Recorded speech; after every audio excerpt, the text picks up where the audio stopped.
Captain Jake Morrison walked across the bridge of the UES Valiant and looked out at the stars through the main window. The ship had been flying through space for 3 months now, checking planets and solar systems that humans had never seen before. Jake was tired but happy because this was exactly the kind of work he had always wanted to do. He had dreamed of exploring space since he was a little boy growing up in Texas, and now here he was, the captain of humanity's newest and best exploration ship. The Valiant was not a big ship compared to the cargo vessels that carried supplies between Earth and the moon colonies, but it was fast and smart. It had the best computers, the best engines, and the best crew that Earth could provide. Jake was proud of his 28 crew members. They had all worked hard to get their positions on this mission, and they had proven themselves many times during their journey. Lisa Parker sat at her communication station, listening to the radio waves that came from distant stars. She had been doing this job for 6 years, first on Earth and then on the space stations around Mars. Lisa knew the difference between natural space noise and artificial signals better than anyone in the human fleet. Her job was to listen for any signs of other intelligent life in the galaxy, though most scientists back on Earth thought the chances were very small. That morning started like any other morning on the ship. The crew ate breakfast in the small dining room, talking about their plans for the day. Dr. Marcus Webb, who studied languages and communication, was working on a new computer program that could recognize patterns in unknown signals. Amy Collins, the ship's navigator, was plotting their course to the next solar system on their list. Ryan Brooks, the chief engineer, was checking all the ship's systems to make sure everything worked perfectly. Jake was drinking his coffee and reading reports from Earth when Lisa suddenly called out from her station. Her voice was excited but also confused, which was unusual for her because she was normally very calm and professional. "Captain, I'm getting something strange here," Lisa said, turning to look at Jake with wide eyes. "This isn't like anything I've heard before." Jake put down his coffee cup and walked over to Lisa's station. The other crew members on the bridge also gathered around to listen. On Lisa's screen, colorful lines moved up and down in patterns that looked almost like music. But the sound coming through the speakers was definitely not music. It was a series of beeps and tones that repeated over and over again, but with small changes each time. "How long have you been receiving this signal?" Jake asked.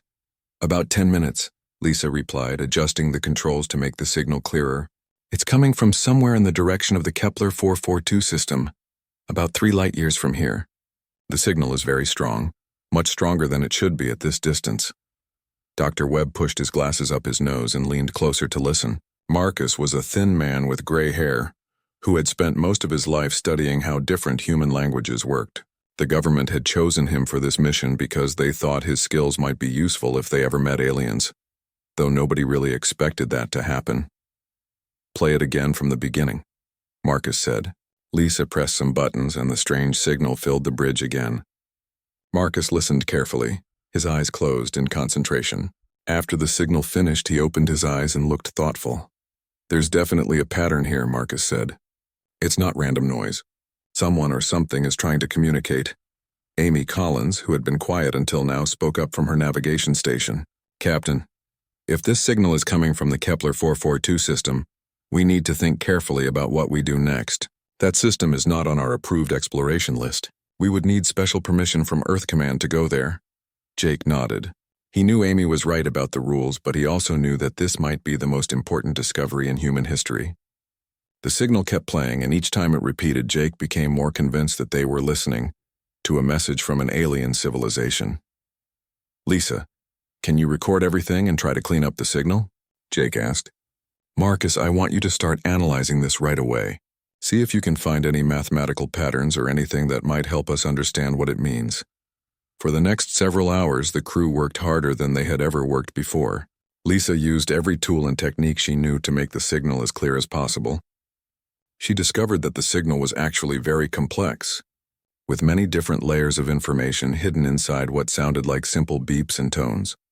Marcus worked with the ship's main computer to break down the signal into smaller parts.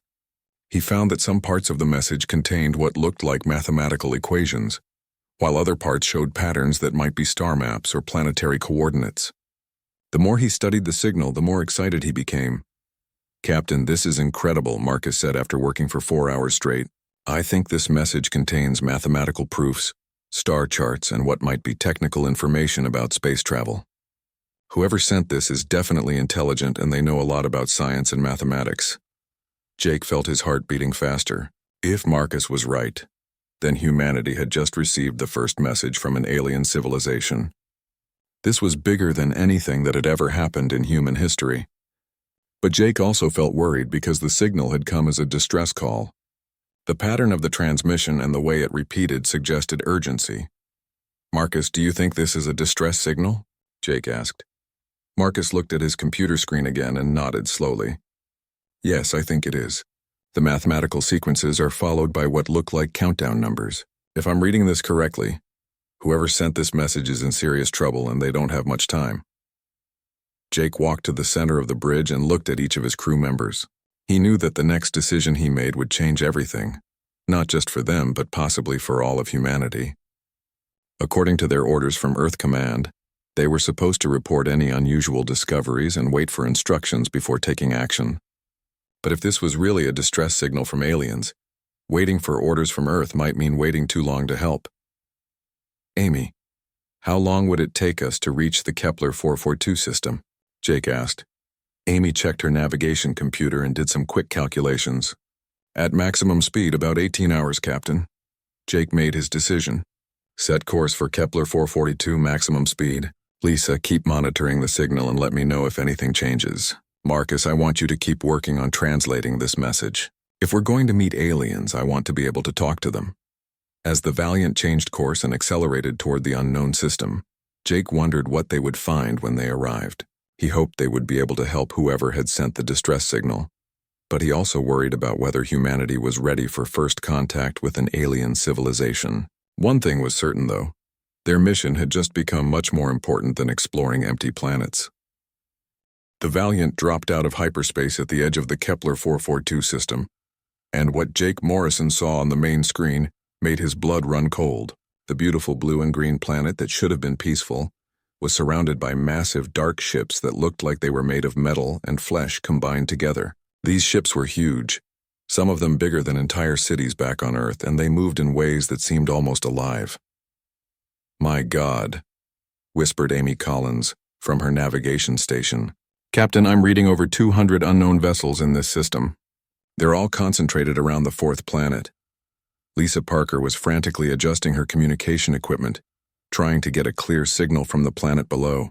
The distress signal they had been following was much stronger now, but it was also mixed with other sounds that made her feel sick to her stomach. There were screams and explosions and the sound of buildings falling down. "Captain, I'm getting multiple signals from the planet's surface," Lisa reported, her voice shaking slightly. "The distress signal is still broadcasting, but there are also emergency transmissions in what sounds like the same language. It sounds like they're under attack." Dr. Marcus Webb was studying the readings from the ship's sensors, trying to understand what they were seeing. The dark ships around the planet were unlike anything in human databases. They seemed to be part machine and part living creature, with surfaces that pulsed like heartbeats and weapons that looked like giant claws and teeth. "Captain, these ships don't match any known technology," Marcus said. "They appear to be biomechanical, which means they're made from both living tissue and mechanical parts. I've never seen anything like this in any of our theoretical studies." Jake felt the weight of responsibility on his shoulders. They had come here to help whoever had sent the distress signal, but now they could see that they were facing something much bigger and more dangerous than they had expected. The Valiant was just one small ship against hundreds of alien vessels, and Jake didn't even know who was fighting whom. Suddenly, Lisa's communication equipment started making new sounds. A different voice was coming through the speakers, speaking in a language that sounded like music mixed with mathematical equations. The voice was calm and clear, very different from the panicked emergency signals they had been hearing. "Captain, I think someone is trying to talk to us directly," Lisa said. "The signal is being directed specifically at our ship." Marcus worked quickly with the ship's computer to run the new signal through his translation programs. After a few minutes, the computer began to produce English words, though they were still mixed with alien sounds and concepts that didn't translate properly.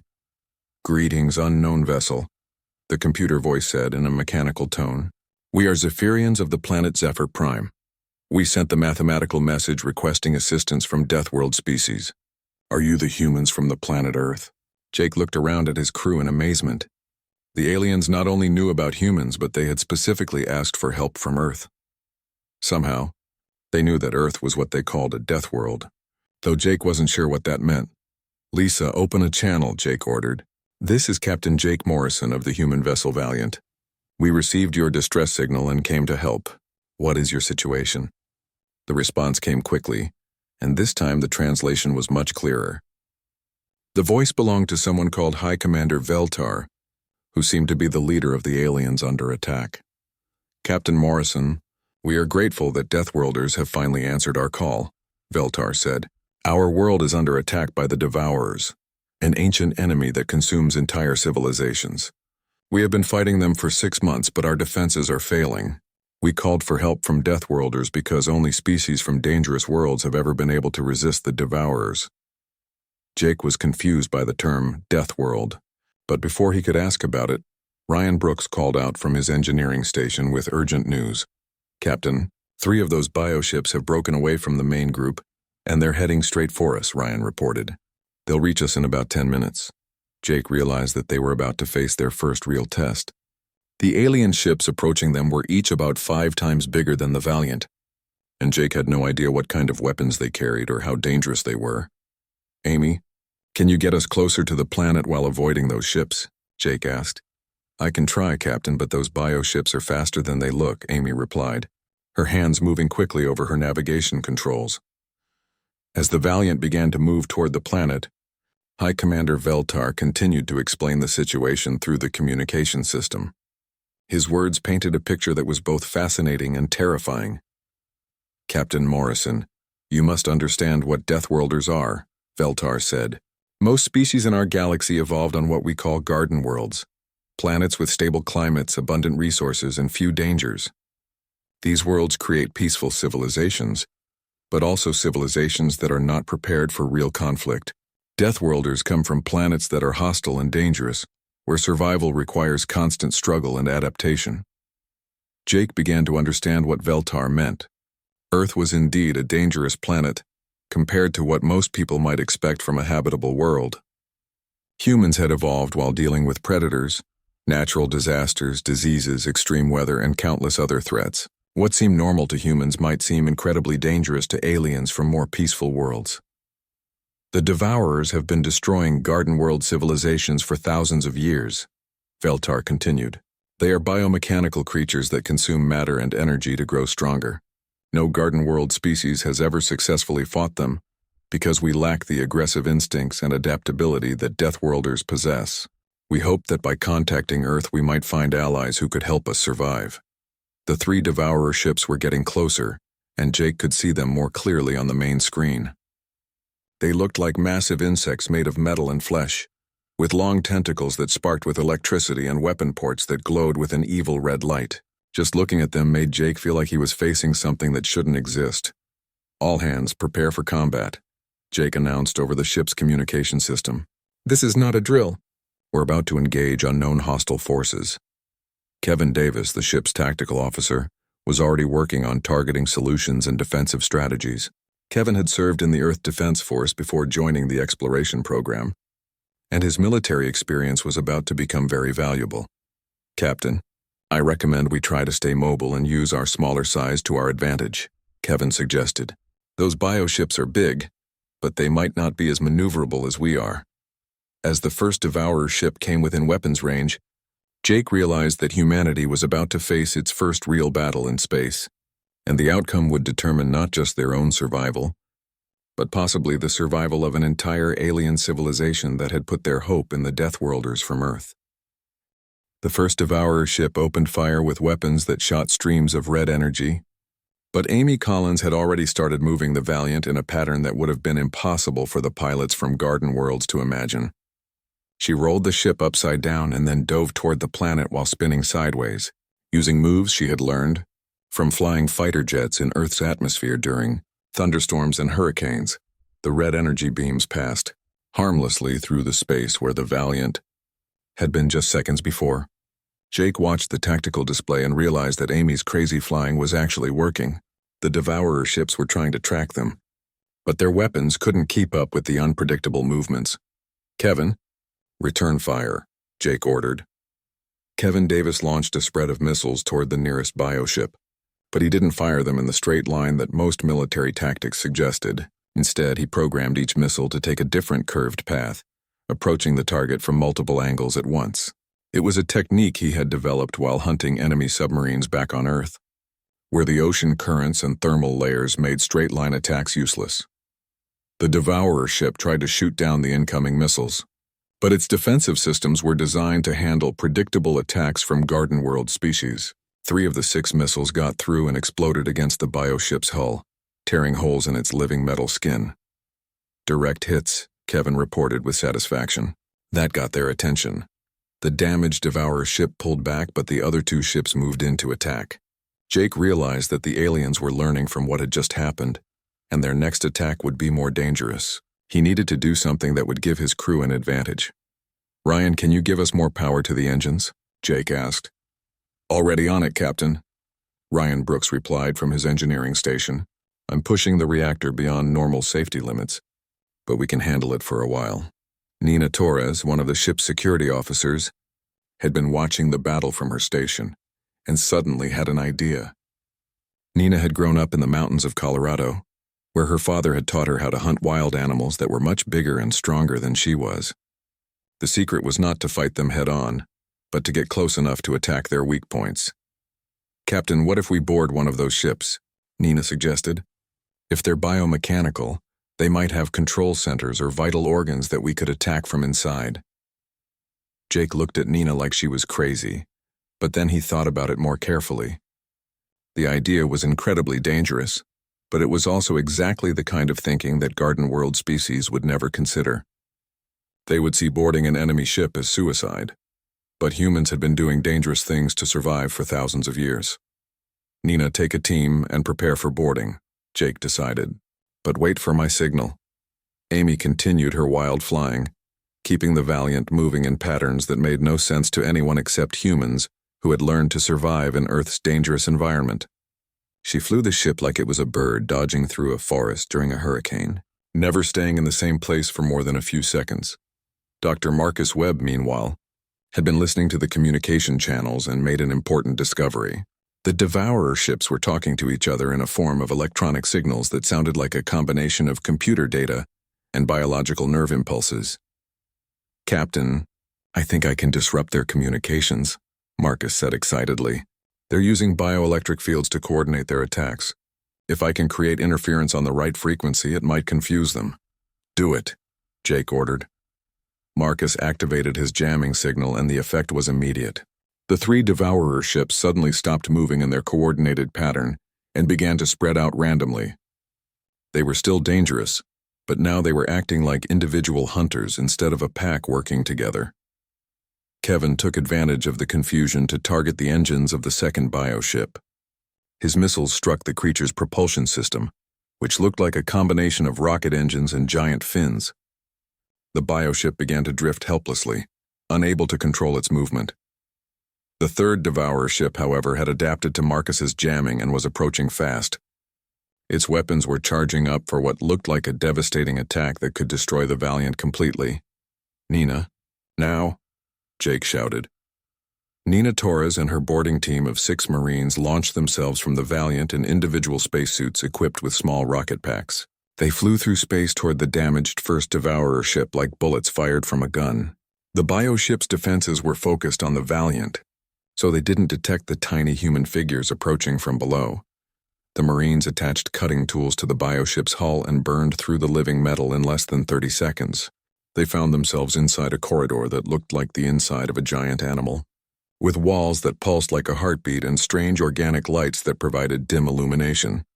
"This is disgusting," said Sergeant Danny Foster, Nina's second-in-command. Danny had fought in urban combat zones on Earth where he had learned to move through buildings and tunnels that were partially destroyed and completely unpredictable. The boarding team moved through the bioship using techniques that would have seemed insane to Garden World species. They climbed through ventilation systems that were actually breathing passages. They cut through walls that tried to heal themselves, and they followed their instincts about which direction would lead to important systems. Nina found what looked like a control room filled with organic computers and living control panels. She planted explosive charges on the most important-looking systems while Danny and the other Marines guarded the entrances. "Charges set," Nina reported through her radio. "We're ready for extraction." Back on the Valiant, Jake was dealing with the third Devourer ship, which had finally gotten close enough to use its most powerful weapons. The bioship extended long tentacles covered with electric sparks, trying to grab the human vessel and crush it. Amy rolled the ship away from the grabbing tentacles, but one of them managed to scrape against the Valiant's hull, sending electrical energy through the ship's systems. The lights flickered and several control panels sparked and went dark. "Hull breach on Deck 3, Ryan reported. "Emergency systems are holding, but we can't take much more of this." Jake realized that they needed to finish this fight quickly, or the Valiant would be destroyed. He looked at the tactical display and made a decision that would have seemed like suicide to most starship captains. "Amy, take us straight at that bioship," Jake ordered. "Full speed." "Captain, that's going to be very close," Amy warned. "I'm counting on it," Jake replied. The Valiant accelerated directly toward the third Devourer ship, which opened fire with all of its weapons. Amy flew the ship through the storm of energy beams and projectiles, dodging some and taking glancing hits from others. Just when it looked like they were about to crash into the bioship, Amy pulled up sharply and flew along the creature's back, so close that they could see individual details of its living armor. Kevin fired all of the ship's remaining missiles point-blank into the bioship's spine, where the human sensors had detected what looked like a central nervous system. The explosions tore through the creature's control systems, and it immediately stopped moving and began to drift helplessly. At the same moment, Nina's charges exploded inside the first Devourer ship, destroying its coordination systems and leaving it completely disabled. "All boarding team members, return to ship immediately," Jake ordered. As Nina and her Marines flew back to the Valiant, Jake looked at the tactical display and realized that they had actually won their first battle against the Devourers. 3 enemy ships had been defeated by 1 small human vessel, using tactics that no Garden World species had ever tried. High Commander Veltar's voice came through the communication system, and for the first time since they had arrived in the system, he sounded hopeful instead of desperate. "Captain Morrison, we have been watching your battle with amazement," Veltar said. "In 6 months of fighting, we have never seen anyone damage the Devourers so effectively." "How did you do this?" Jake looked around at his crew, who were all exhausted but smiling with pride. They had proven that humans could fight and win against an enemy that had been terrorizing the galaxy for thousands of years. "We did what humans have always done," Jake replied. "We adapted, we took risks, and we refused to give up." News of the human victory spread across the galaxy faster than anyone could have imagined. Within hours of the battle, every Garden World civilization was receiving reports about the Deathworlders who had actually hurt the Devourers. For the first time in over 1,000 years, species that had lived in constant fear began to feel something they had almost forgotten: hope. Admiral Patricia Hayes received the emergency transmission from Captain Morrison while she was reviewing supply reports at the Luna Station Command Center. Patricia was a tough woman who had commanded ships during the asteroid mining conflicts and the Mars colony wars. When she heard Jake's report about the alien battle, she immediately understood that everything had changed for humanity. "Get me Admiral Chen at Fleet Command," Patricia ordered her communications officer. "Tell him we have a Code 7 first contact situation with immediate military implications." Within 6 hours, Patricia was leading a fleet of 12 human ships toward the Kepler 442 system. The fleet included 2 heavy cruisers, 4 destroyers, 3 supply ships, and 3 marine assault vessels carrying over 800 combat troops. It was the largest military force that humanity had ever sent beyond their own solar system. The ships that Patricia commanded were not as advanced as the Valiant in terms of exploration equipment, but they were built for fighting. Each vessel carried weapons that had been tested in the harsh conditions around Jupiter's moons and Mars's asteroid belt, where human miners and colonists had fought pirates and claimed jumpers for decades. Captain Helen Rodriguez commanded the destroyer Phoenix and had grown up in the slums of Mexico City, where she had learned that sometimes the only way to survive was to fight harder and more cleverly than everyone else. When she heard about the biomechanical enemies that the fleet would be facing, she immediately started developing new tactics with her crew. These devourer things are big and strong, but they think like animals, Helen told her tactical officer, Lieutenant Carlos Mendez. Animals can be tricked if you understand how they hunt. Carlos had been a fighter pilot before joining the space fleet, and he understood what Helen meant. During the gang wars in Earth cities, the smaller groups had often defeated larger ones by using speed, surprise, and tactics that their enemies couldn't predict. Meanwhile, Dr. Amanda Clark was working frantically in her laboratory aboard the research vessel Discovery. Amanda was one of humanity's best engineers, and she had been given access to the data that Marcus Webb had collected about devourer technology. What she discovered amazed and horrified her at the same time. The biomechanical systems they use are incredibly advanced, Amanda reported to Admiral Hayes during a video conference. They've somehow combined living tissue with mechanical systems in ways that we never thought possible. But that combination might also be their weakness. Amanda had grown up on a farm in Kansas, where she had learned that all living things had certain vulnerabilities that could be exploited if you understood biology well enough. She began working on weapons that could disrupt the biological parts of the devourer ships, while her engineering team focused on electromagnetic devices that could interfere with their mechanical systems. When the human fleet arrived at Zephyr Prime, they found a situation that was both better and worse than they had expected. The 3 devourer ships that Jake's crew had disabled were still floating helplessly in space, which had given the Zephyrian Defense Forces time to regroup and reorganize their remaining ships. High Commander Veltar met with Admiral Hayes and Captain Morrison aboard the Valiant to plan their strategy. Veltar was a tall, thin alien with blue-green skin and large eyes that seemed to glow with their own light. He moved gracefully and spoke in the musical language that the humans were still learning to understand. Admiral Hayes, your Captain Morrison has shown us that the Devourers can be defeated, but there are still over 150 of their ships in this system, Veltar explained through the translation computer. Many more are approaching from other parts of the galaxy. If we cannot stop them here, they will consume our entire civilization and then move on to attack other worlds. Patricia studied the tactical displays that showed the positions of all the ships in the system.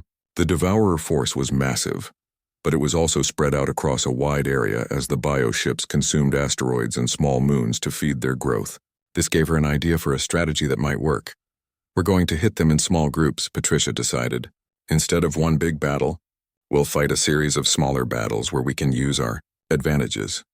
Sergeant Danny Foster was preparing his Marine assault teams for what everyone knew would be the most dangerous mission in human history. Danny had served in combat zones all over Earth, from the Arctic ice wars to the desert conflicts in Africa, and he understood that the key to winning against a larger enemy was to attack their weak points while avoiding their strengths. Remember, these bioships are like giant animals, Danny told his troops during their briefing. Animals have organs and nervous systems that can be damaged if you know where to hit them. We're going to get inside these things and tear them apart from the inside. The Marines were equipped with new weapons that Amanda Clark had designed specifically for fighting biomechanical enemies. They had acid grenades that could dissolve living tissue, electromagnetic pulse devices that could disrupt mechanical systems, and cutting tools that could slice through both metal and flesh. The first coordinated attack began when Captain Rodriguez led 3 destroyers in a high-speed assault on a group of 5 Devourer ships that were feeding on one of Zephyr Prime's moons. The human ships approached using an attack pattern that Rodriguez called the Wolf Pack, where each ship took a different route and attacked from a different angle. The Devourers had grown, comfortable after months of easy victories against the Zephyrians, and they were not prepared for enemies who fought like Earth predators. The bioships tried to coordinate their defense, but the human ships moved too quickly and unpredictably for their targeting systems to track effectively. Lieutenant Carlos Mendez piloted his fighter in between the massive bioships, using the same techniques he had learned while flying through thunderstorms and mountain valleys on Earth. He led the Devourers on a chase through an asteroid field, where their larger size became a disadvantage instead of an advantage. "Come on, you ugly things," Carlos muttered to himself as he flew his small fighter through gaps between asteroids that were too narrow for the bioships to follow. "Let's see how you like playing in a real obstacle course."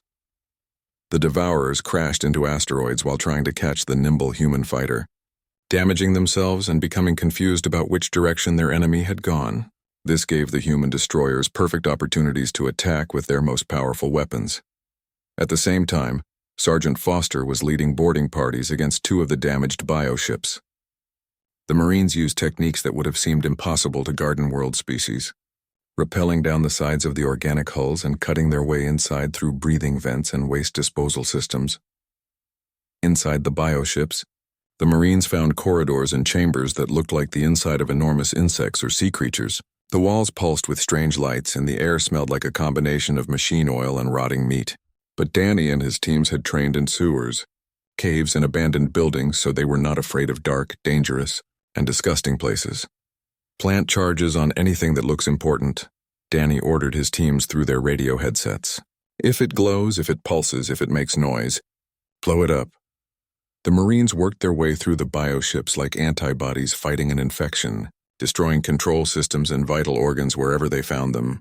The Devourers had never faced enemies who were willing to enter their bodies and fight them from the inside, and their defensive systems were not designed to handle this kind of attack. Within 2 hours, the human fleet had destroyed or disabled 15 Devourer ships, while losing only one destroyer that had gotten too close to a bioship's electric tentacles. More importantly, they had proven that their tactics worked and could be used against larger numbers of enemies. Admiral Hayes watched the battle reports and felt a mixture of pride and worry. Her forces were winning, but she knew that the real test was still coming. The main Devourer fleet was beginning to respond to the attacks, and soon they would face hundreds of bioships at once. All ships prepare for Phase 2, Patricia ordered. We're going to show these things what happens when you threaten a Deathworld species. The final battle began when the largest Devourer ship that anyone had ever seen emerged from behind Zephyr Prime's largest moon. The massive bioship was over 10 kilometers long and looked like a combination of a giant squid and a mechanical fortress. It had been consuming the moon's minerals and metals for weeks, growing larger and more powerful with each passing day. Captain Morrison and High Commander Veltar stood together on the bridge of the Valiant, watching the monster ship approach. The tactical displays showed that this single vessel was larger than the entire human fleet combined, and its weapon systems were unlike anything they had encountered before. That is the Devourer Prime, Veltar explained, his musical voice filled with fear and awe. It is the mothership that controls all the others in this system. If we can destroy it, the remaining bioships will lose their coordination and become much easier to defeat. Admiral Hayes had been thinking the same thing, but she also knew that attacking such a massive enemy would require every trick and tactic that humanity had learned during their long history of fighting impossible battles. She opened communication channels to all ships in the fleet and began to coordinate the most complex attack that humans had ever attempted in space. All vessels, this is Admiral Hayes, Patricia announced. We're going to attack that monster using everything we've got. Captain Rodriguez, take your destroyers and hit its weapon systems. Captain Morrison, you and the Zephyrian ships will attack from below. Marine assault teams will board from multiple points once we've created openings. Dr. Amanda Clark had been working frantically in her laboratory during the entire battle, and she finally had something that might help them win. She had discovered that the biomechanical systems of the Devourer ships all connected to central nervous systems that were similar to the brains of Earth's ocean creatures. Admiral, I think I can create a neural disruptor that will interfere with the creature's brain functions, Amanda reported over the communication system, but someone will have to get close enough to the central nervous system to plant the device directly. Lieutenant Bobby Cruz volunteered for what everyone knew was probably a suicide mission. Bobby had grown up in the underwater cities near Puerto Rico, where he had learned to swim and dive in some of the most dangerous waters on Earth. He was one of the few humans who felt comfortable moving through the liquid-filled passages that were found inside Devourer bioships. I'll take a small team and plant the device, Bobby said simply. We've been inside these things before, and we know how to find their vital systems. The attack began with Captain Rodriguez leading her destroyers in a desperate charge against the Devourer Prime's main weapons. The bioship fired streams of energy that could have destroyed entire cities.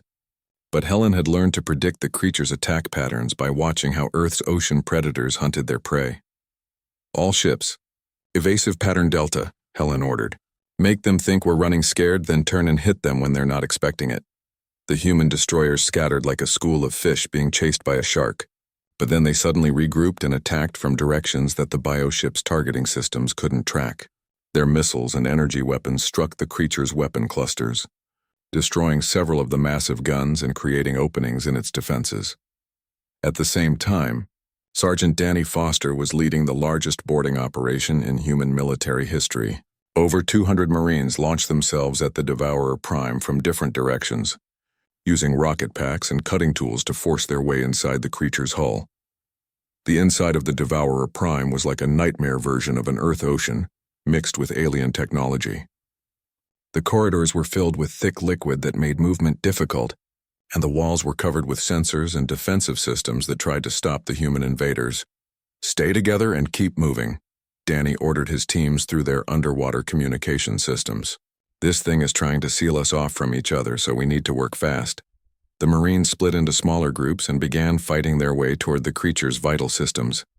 They used explosives to blast through living walls, acid to dissolve mechanical barriers, and electromagnetic weapons to disrupt the bioship's internal communications. Meanwhile, Lieutenant Bobby Cruz and his special assault team were diving deeper into the creature's body. Following Amanda Clark's readings toward what appeared to be the central brain, the passages became stranger and more dangerous as they went deeper, with organic computers that tried to grab them and electrical systems that sparked and flashed in the liquid environment. "I'm reading massive neural activity ahead," Bobby reported. "We're getting close to the brain center." Captain Morrison was coordinating the external attack with the Zephyrian fleet, using tactics that combined human aggression with alien precision. The Zephyrians had learned from watching the humans fight, and they were beginning to use more daring and unpredictable strategies than they had ever tried before.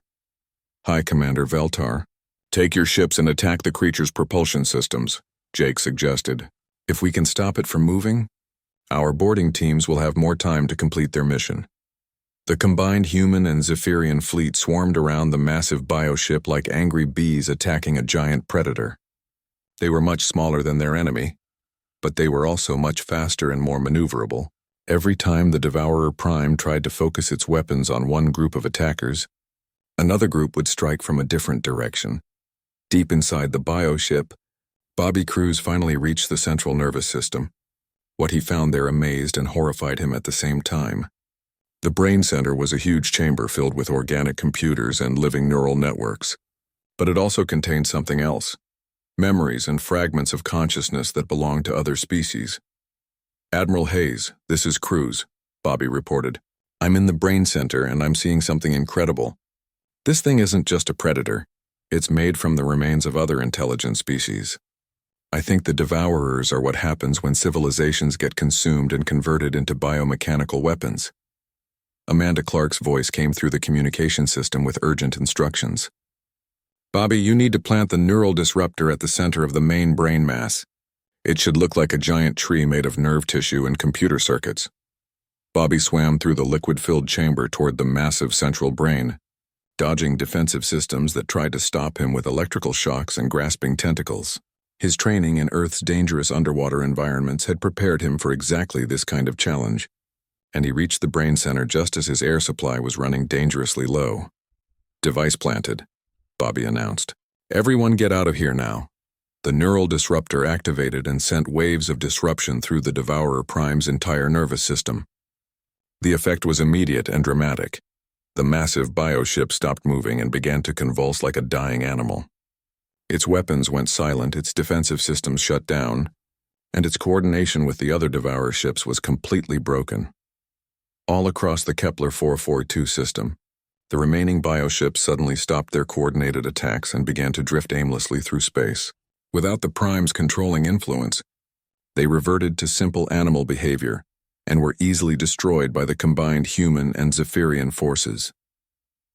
Admiral Hayes watched the tactical displays as the last of the Devourer ships was eliminated. For the first time in over 1,000 years, a garden world had successfully defended itself against the ancient enemy, and it had only been possible because the Deathworlders from Earth had answered their call for help. High Commander Veltar opened a communication channel to address both the human fleet and his own people. "Captain Morrison, Admiral Hayes, and all the brave humans who came to our aid, you have given us something we thought was lost forever. Hope for the future. The galaxy owes you a debt that can never be repaid. Jake looked around at his crew, who were exhausted but proud of what they had accomplished. They had come to help strangers in need and had ended up changing the course of galactic history. "We didn't do this for payment," Jake replied. "We did it because it was the right thing to do. And we learned something important too. We're not alone in the universe, and we don't have to face its dangers by ourselves." In the weeks that followed, news of the victory at Zephyr Prime spread to every corner of the galaxy. Other Garden World civilizations began to contact Earth, asking for help with problems they had thought were impossible to solve. Humanity found itself at the center of a new age of cooperation and mutual defense, where the harsh lessons learned on a dangerous death world became the foundation for protecting peaceful civilizations throughout the stars. The age of devourer terror was over, and the age of the Deathworld Guardians had begun.